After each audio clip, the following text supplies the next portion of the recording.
Hungary's foreign minister touts his country's bilateral ties with the U.S.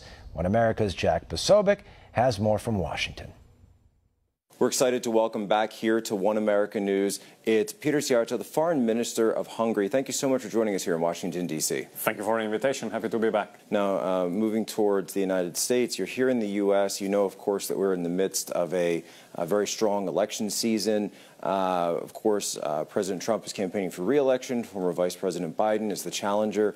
How does Hungary view the relations in terms of what outcome could happen with this election? Look, since I'm not an American citizen, it would be weird if I commented the domestic situation, but I can comment it from the perspective of the U.S.-Hungary relations. And I can tell you that the U.S.-Hungary relations have never been as good as now.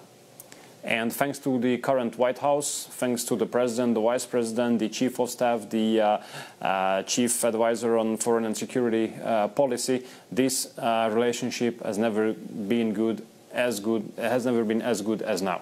And between President Trump and Prime Minister Orban, a real friendship was established. They are both honest, straightforward politicians, no hypocrisy, no political correctness, and that brought them very close. And what brought them very close as well is the fact that we approach to the major dilemmas of global politics in a very similar way. So when it comes to the fight against migration, when it comes to protecting your country, when it comes to putting the interest of your country first, when it comes to patriotism, when it comes to the significance of family, when it comes to the need to protect Christian communities all over the world, we are absolutely on the same page. And you know, as we have political stability back at home, we have a single-party government with 2/3 of the seats in parliament.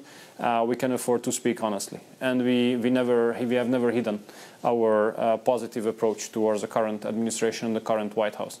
So we always vetoed those common statements of the European Union which would have bashed the United States for any kind of issues regarding the embassy being brought to Jerusalem or putting sanctions on the ICC judges. We always ask European Union to refrain from negatively comment United States, because we want the EU to have a strategic partnership in the future as well through the Atlantic with the United States, and we supported always the policy of the White House on the Middle East, for example. So from the perspective of our bilateral relations, I can tell you that we definitely cross fingers for the president to be re-elected, because we have seen the development since 2016. Before 2016, I have to be honest with you as usual, before 2016 there used to be open attempts to interfere into the domestic issues of Hungary by the Democrat administration, open and continuous attempts in favor of this time and that time opposition, the left. Since President Trump has been in office, these kind of attempts to interfere are not there anymore. And instead of interfering into our domestic issues, friendship and partnership, what determines our relationship. So from perspective of Central Europe, from perspective of Hungary, from perspective of bilateral relations, we hope that President will do well, will perform well during the election. So we wish him good luck, of course. All right, I'll make sure he hears that. And I have one more quick question before I let you go. The Nobel Prize is coming up, and I'm sure you've heard that President Trump has been nominated not once but twice. Do you think he has a shot? I mean, it would be a shame if he doesn't get it.